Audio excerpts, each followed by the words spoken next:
c'est un sujet à pouvoir nous réjouir parce qu'enfin, ça fait de cela plus d'une année que l'ancien directeur de cabinet du chef de l'État, le président national de l'UNC, fait face à la justice et le président ne s'était pas encore exprimé ouvertement, directement sur cette question-là.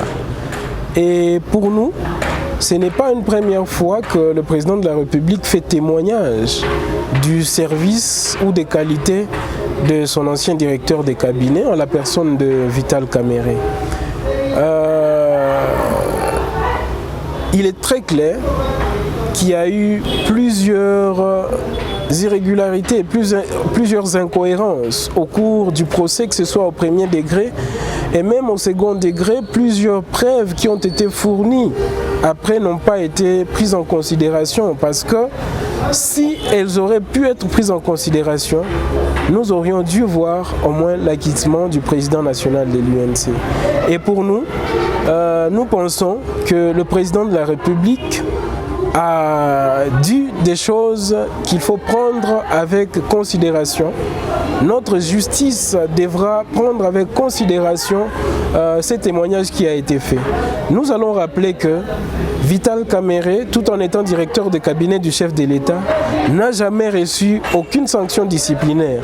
C'est-à-dire, il n'a jamais eu une demande d'explication, il n'a jamais reçu une révocation, il n'a jamais reçu une suspension.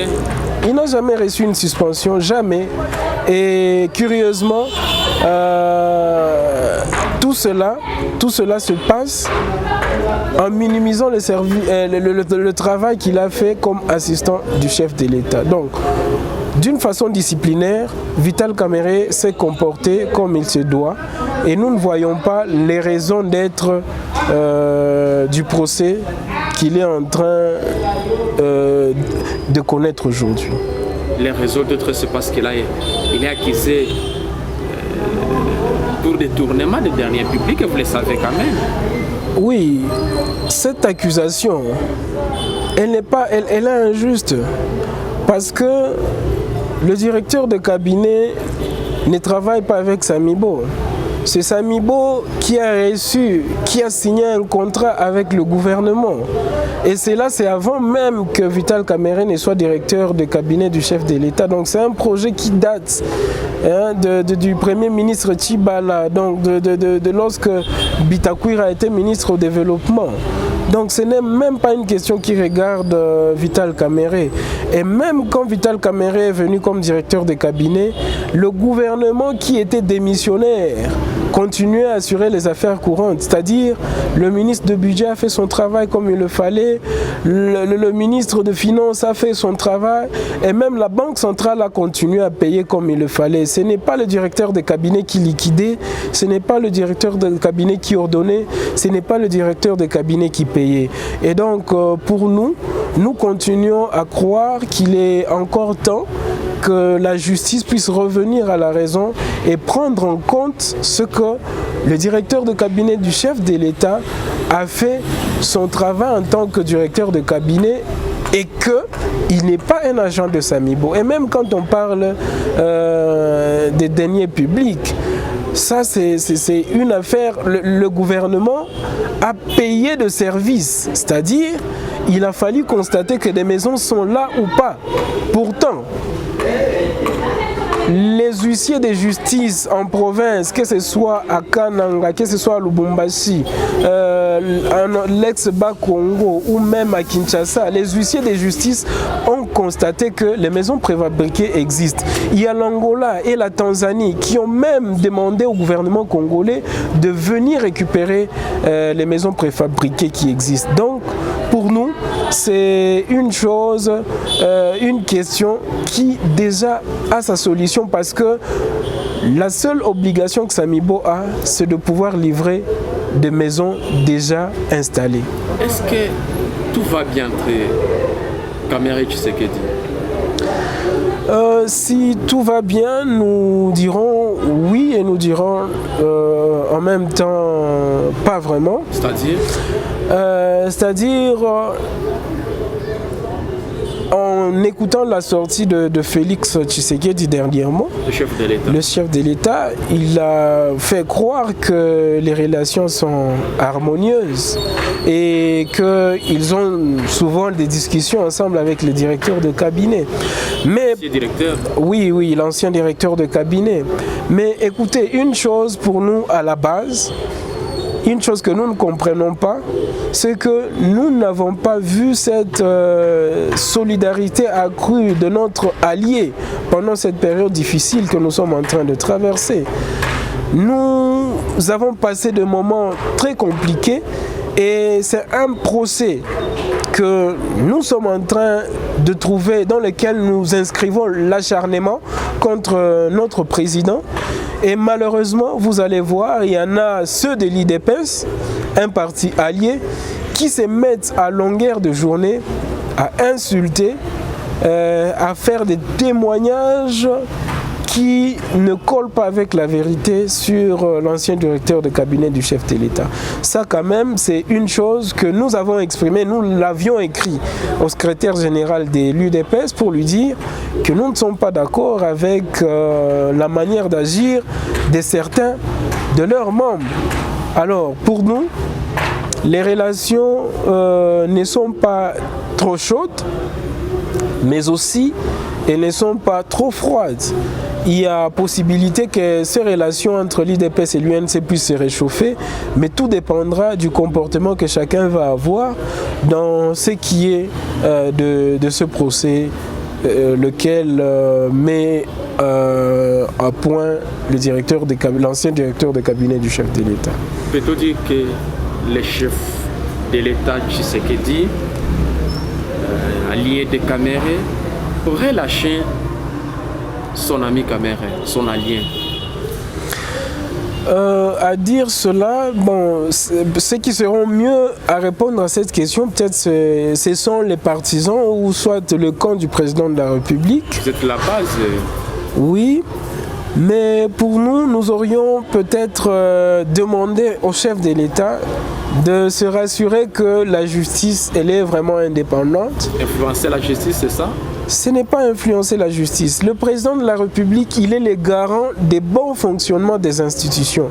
Parmi les institutions de la République, il y a les cours et tribunaux. Nous allons vous rappeler qu'au cours de ce procès, il y a eu un meurtre. Le juge Raphaël Liani est mort et jusque-là, nous ne savons pas exactement dans quelles circonstances ce juge est mort. Et donc, c'était un juge qui a participé au procès de son jour. Et pour nous, c'est déjà un mauvais signal. Nous avons vu des juges qui ont été promus, des magistrats qui ont été promus après.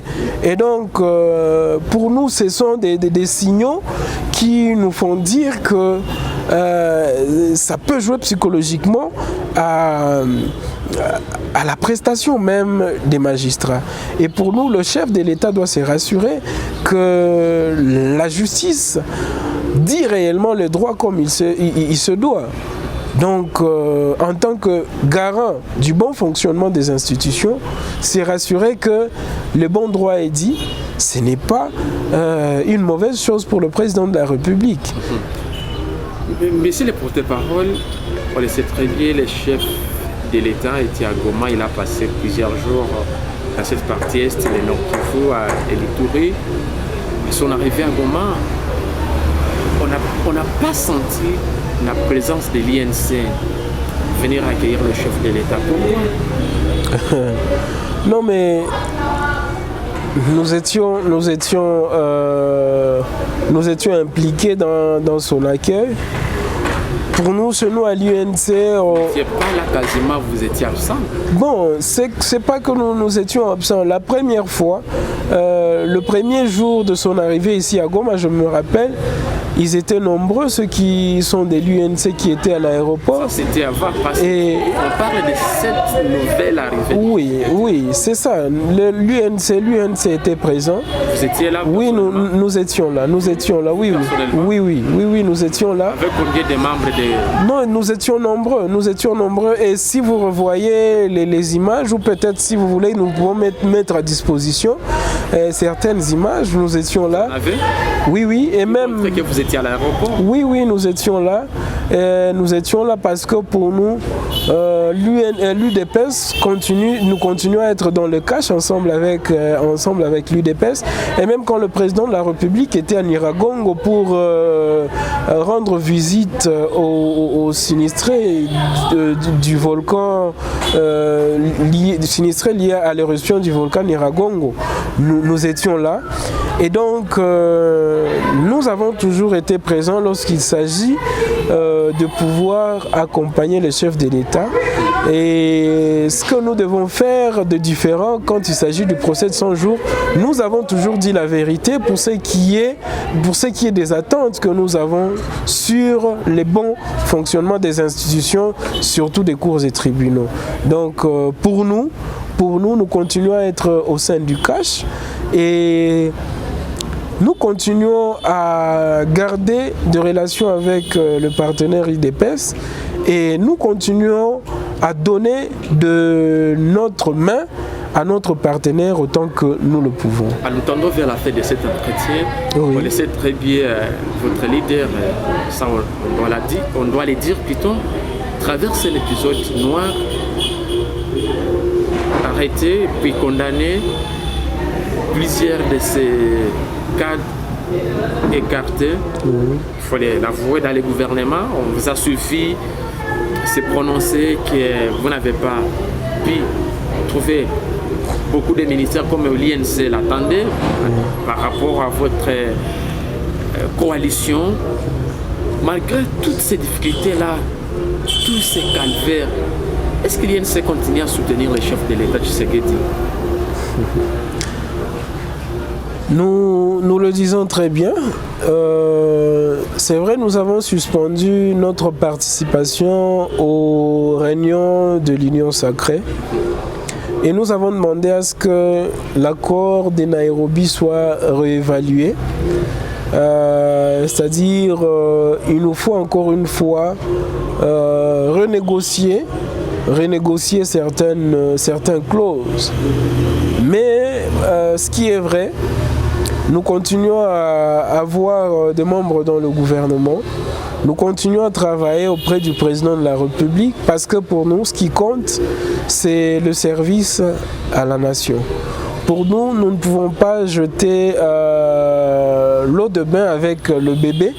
C'est-à-dire, nous continuons à dénoncer le mal là qu'il y a le mal.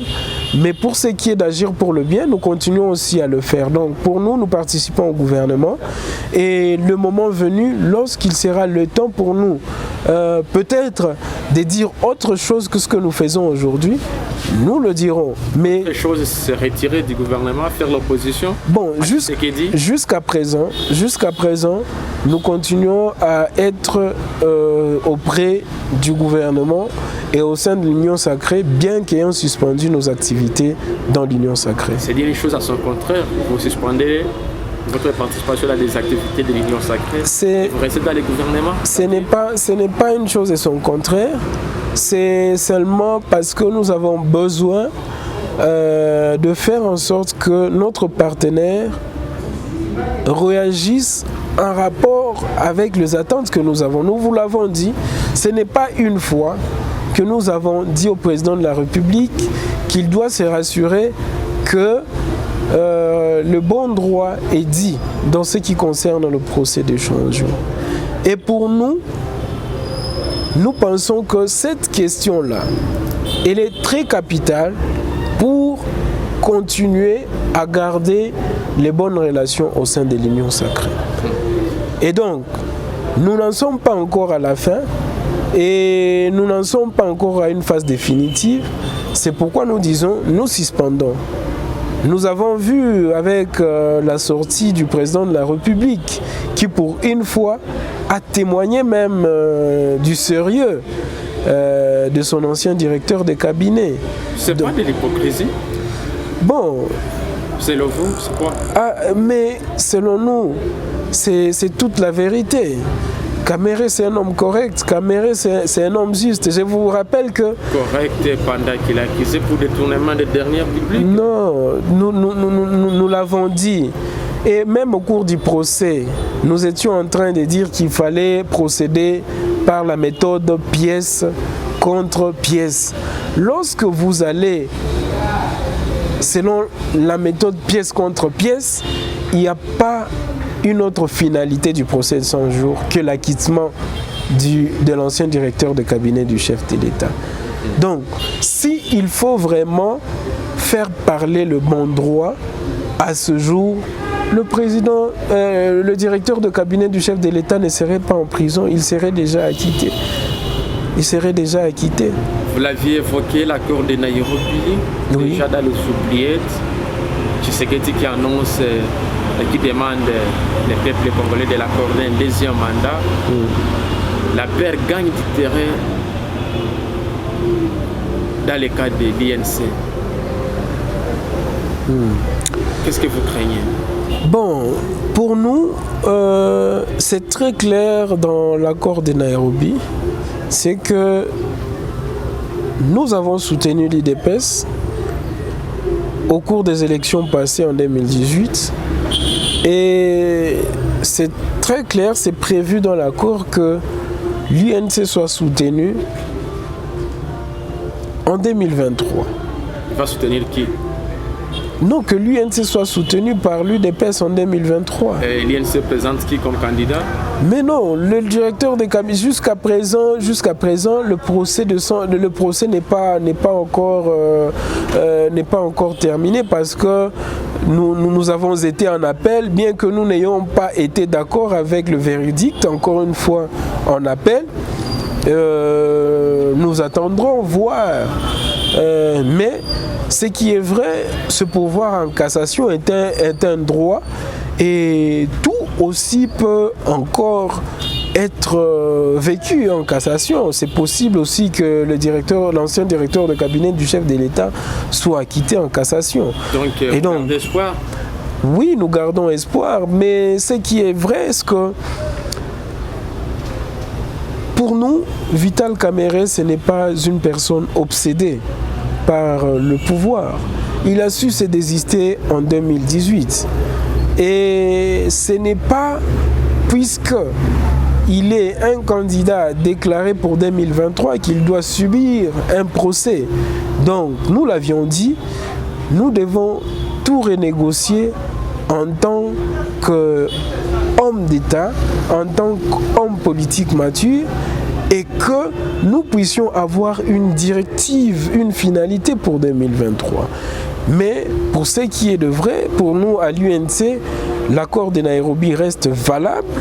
Pour nous, nous continuons à croire que l'UNC continue à porter son candidat à la présidentielle de 2023. Son candidat, c'est Kamerhe. Exactement. Nous continuons à croire que l'ancien directeur de cabinet, puisque la justice doit dire le bon droit, et cette fois, parce que la parole même du président de la République, ça vaut la loi. Nous avons besoin que la justice prenne en compte le fait que même le président de la République, sous lequel le directeur de cabinet a travaillé, a porté témoignage de son ancien directeur de cabinet. Et donc, c'est un témoignage de plus qui peut apporter l'essentiel dans le verdict qui sera fait en cassation. Kamerhe n'est pas libéré jusqu'en 2023. Tshisekedi candidat aux élections présidentielles. Vous allez soutenir Tshisekedi ou vous allez faire l'opposition?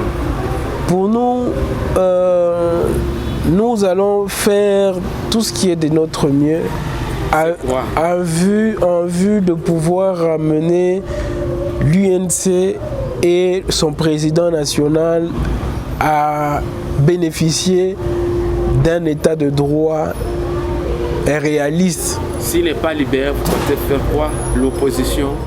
Vous allez continuer à soutenir le chef de l'État comme en 2018? Pour nous, ce ne sera pas une autre voie. ce sera très bien clair. Le directeur de cabinet du chef de l'État doit être libéré. Et c'est une exigence, une demande que nous avions faite parce qu'aujourd'hui... Vous n'est pas gré votre demande, vous le savez, monsieur le porte-parole. Mais parce que toutes les preuves sont là, toutes les preuves sont visibles. Et d'ailleurs, je veux vous rappeler que à la veille du verdict de la cour d'appel, tout le monde s'attendait à ce que Kamere soit acquitté, n'est-ce pas? Il y a eu plusieurs acteurs politiques qui se sont exprimés et qui parlaient de l'acquittement du président national de l'UNC. Et donc pour nous, c'est une urgence de pouvoir faire régner l'état de droit. Sinon, à quoi ça servira de continuer à parler de l'état de droit si pendant ce moment, on ne peut pas aussi savoir acquitter les innocents? Parce qu'à l'état où nous parlons, Vital Kamere est innocent. Oui, l'avant-dernière question, vous qualifiez Kamere d'innocent. Il y a pendant qu'il est sous verrou de la justice congolaise pour détournement. Est-ce que pensez-vous que Kamere serait la seule personne, s'il faut arrêter ce qui détourne dans ce pays?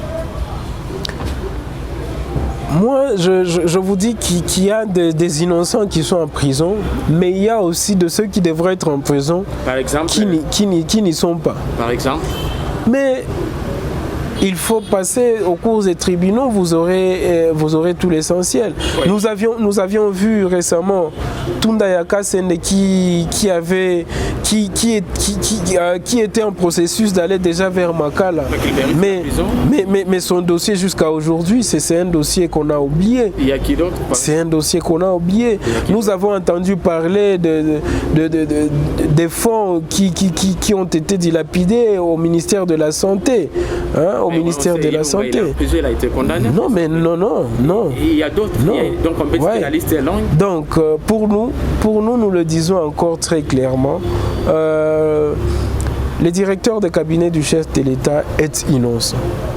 Il est innocent et la justice doit faire en sorte, même le président de la République, il a dit lui-même que il y a des magistrats qui sont corrompus. Alors, il l'a dit lui-même. Dernière question, monsieur le porte-parole. Oui. C'est vous que le secrétaire a peur des caméras?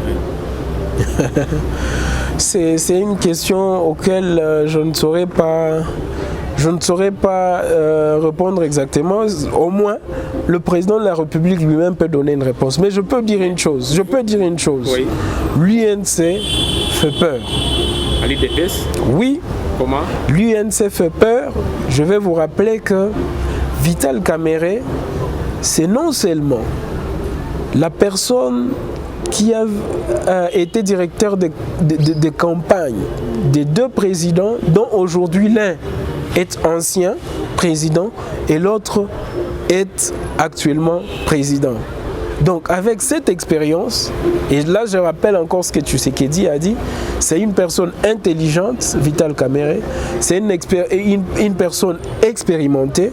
Donc, et quand vous prenez l'UNC, l'UNC en tant que parti politique, un parti structuré, un parti discipliné, un parti qui couvre l'étendue du territoire national. Accusé pour détournement également. Non, mais faussement, accusé injustement. Oubliez ça. Accusé injustement. Bref, on peut retenir que l'IDPS a peur de l'INC.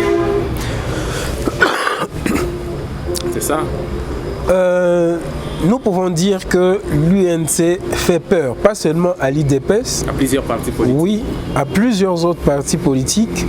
Et pour nous, les gens ne devraient pas considérer les potentiels de l'UNC comme une menace. Vous oubliez que l'IDPS est constitué des combattants. Non, mais l'UNC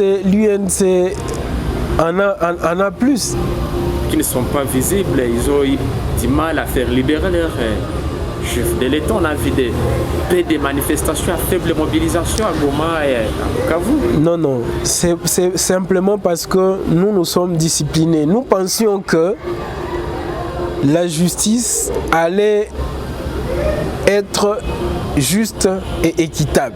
C'est pourquoi nous nous sommes réservés de pouvoir porter sur d'autres méthodes. Merci. Mais comme nous avons constaté que le bon droit n'a pas été dit, pour nous, nous allons user de toutes les méthodes pour entrer dans nos droits. Et nous sommes en train de dire en cassation, il faut que le bon droit soit dit. Sinon, vous savez, une justice mal rendue provoque la violence. Merci messieurs, merci de nous avoir fait de cet entretien, merci de nous avoir accordé cette interview exclusive. Merci beaucoup et nous vous remercions,